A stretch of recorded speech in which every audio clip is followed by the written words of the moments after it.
Welcome back to Turner Farm, where I teach you lots of quick tips and tricks to be successful with your sourdough bread. Today we're going to talk about laminating and whether this can help you to develop that beautiful open crumb in your bread that everybody is after. As always, make sure to like and subscribe for more videos like this one. It helps us so much.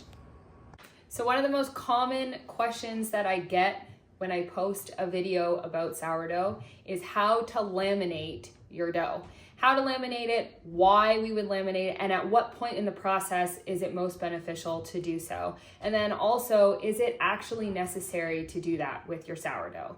So we're gonna go over all of those things today. I have some dough. If you're interested in learning my entire process from bottom to top, I encourage you to click through to the master course, and it is a full video tutorial of a bunch of different modules that goes through my entire process. So I'll link that below. You can take a look at it if you want, but today we're going to talk about laminating.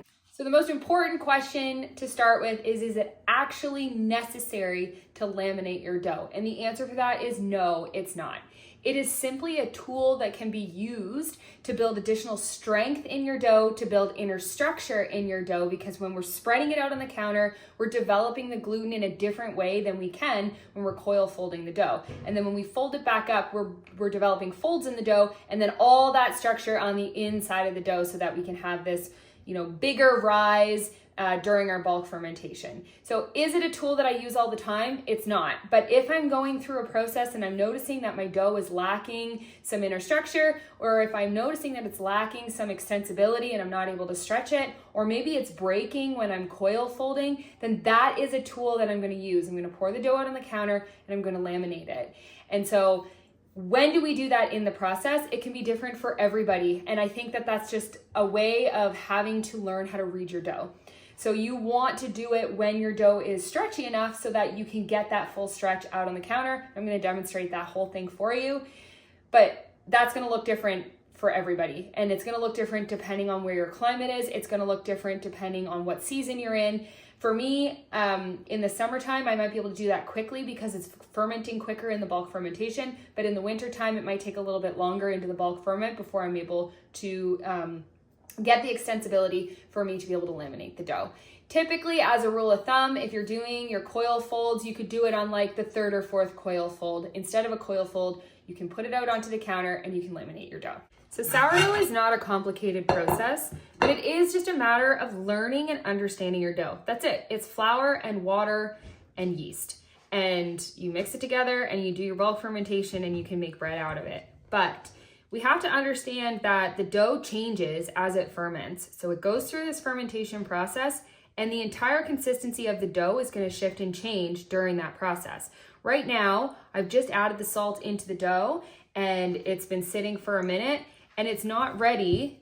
It's starting to get a little bit stretchy, but it breaks. So this is not ready for me to put out on the counter and try to start laminating it or start ripping it around on the counter. This needs more time to coil fold and bulk up, and it needs more time to sit so that the dough can start to form elasticity on the surface. When the dough forms elasticity on the surface, then it is ready for us to stretch out on the counter. At this point, if I was to put this on the counter, it would stick. Every part of it would stick to the entire counter. If I tried to peel it off the counter, it would rip and it would tear and it would be a mess. So this is not the time to be laminating the dough. So it is just important to understand how your dough shifts and changes through the bulk fermentation and just timing when the dough is ready for you to be able to laminate. And again, it's not necessary. You don't have to laminate, but if you want to build more strength and structure in your dough, it just has to be at the right time. So this is not the right time, and I will show you what the dough is going to look like when it is the right time. All right, so you can see the dough is really smooth on the top. This is ready to laminate, so it's gone through enough of the bulk ferment. And so let me clarify that you don't have to laminate at this point. If you want, you can just continue coil folding. However, we've kind of talked about reasons to laminate your dough, and it's to build more strength and elasticity in the dough so that it doesn't rip and tear on the top, which is important. So we're going to show now how to laminate the dough. So you're just going to put it on the counter. Again, you want it to not be sticky underneath. So you'll see it's not sticking to the counter at all. I'm able to go through, and we're not wetting the counter. We're not putting any flour on the counter at all because we need the tackiness. So it needs to stick enough that it holds itself in these corners so that we can pull on it and it's not gonna come with me, only stretch. So if you need to, you can put a little bit of water or flour on your hands, but basically you're just gently placing your hand underneath and pulling from the center. So we don't want to rip the edges. Our goal here is to stretch it as far as we possibly can without tearing the dough. And you can see in the corner, it's already starting to tear a little bit. So I'm not gonna stretch that side any further. And basically what you should be able to get is called a window pane. So if I had a light behind this, you should be able to see the light through the dough. Okay, so we want it to be kind of like a paper thin dough. Just like that. So that's pretty decent. I don't need to go much further than that. So this part of the process obviously builds strength in the dough. We're developing the gluten in a completely different way that we would have if we're constantly just lifting it up and folding it under. By stretching it out, it kind of redistributes the fermentation all across. You can see bubbles all across the surface of the dough. So it redistributes all the fermentation. So now when we fold it back up, we're reversing it, because when we were coil folding it, this was the top. So now we're flipping it over. So we're gonna reverse it. We're gonna fold it all back in on itself. And now that fermentation is distributed completely different than it was before. So this is such a great tool to make sure that your dough is fully fermented. It speeds things up a little bit and it builds a lot of strength. So when we go and we start to fold it, this is also gonna put structure on the inside of the dough because we're making layers in the dough. So we're just folding it up like an envelope. And it's gonna look pretty rough. So now we want the top, the new top, to be really smooth. So we're gonna pick up the dough and we're just going to do what's called a slap and fold. And what that's gonna do is that's going to really build a lot of the strength in the surface of the dough, because you're basically building structure inside without ripping it apart on the top. So you're being quite rough with the dough and it's holding its shape. And so that's what you're looking for. So you'll see on this side, it's starting to open up. So that's like a really big air pocket there. We don't want that to break, because what's gonna happen if that breaks is everything inside is gonna come to the outside, and we don't want that to happen. So we're just going to kind of build a little more structure. Good, it deflated on its own, so that's good. We're building a little more structure. And essentially, and I've said this in other videos before, you're sort of just reminding your dough every time you work with it. Every time you come back and you manipulate your dough, you're kind of reminding it what you want it to look like at the very end of the process. And when we go and shape our dough, essentially we're gonna either shape it into a round boule, or we're gonna shape it into an oval, and it's gonna look basically like this. So you're gonna pull this in the bulk form back into the same form that you want it to look like when you're gonna go put it in your banneton baskets and bake it. And it should have lots of structure. It shouldn't be flat, it shouldn't be spreading out on the counter, and it should hold its shape. So that is how we laminate.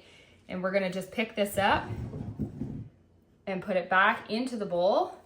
And we're gonna continue on with our coil folds. So now I'm just gonna cover this back up and continue on with my coil folds until I feel I'm ready to shape my dough and put it into my banneton baskets for proofing. So another thing that makes laminating a great option and tool to use in your bulk fermentation is that it allows you to be able to leave your dough and walk away for longer than a half an hour when you're coil folding. So because it builds so much strength and structure in there, oftentimes if I have like a bit of a soupier dough and I do a lamination in a series of slap and folds and I put it back into the bowl, then what I find is I'm able to walk away from it for a lot longer without it completely puddling out into the bowl and, you know, getting really soupy and sticky again. So you can see how nice and smooth this dough is now since we laminated it, and then I ended up leaving it on the counter for about an hour and a half. So pull this up so that you can get a better look at it.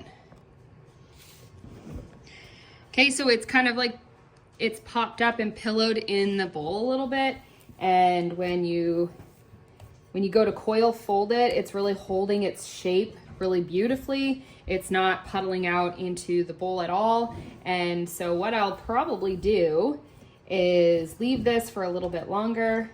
But those are kind of all the reasons why you would laminate your dough.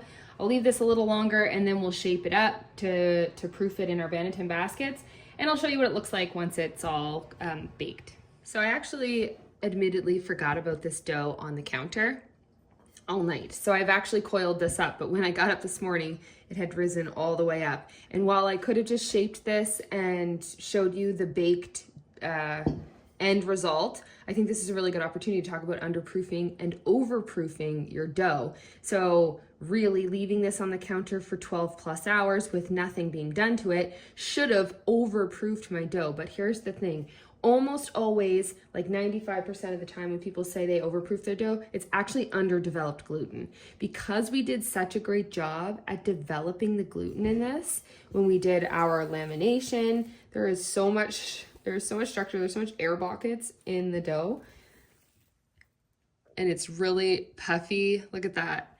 Because we did such a great job in the bulk ferment, it's really difficult to overproof this dough.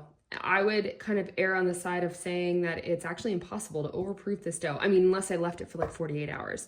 But for me to leave this on the counter for 12 plus hours without doing anything to the dough, it just goes to show how well laminating and slapping and folding the dough has really nicely developed the gluten and inner structure. So it didn't pool out, it didn't overproof, it didn't kind of get sloppy and messy.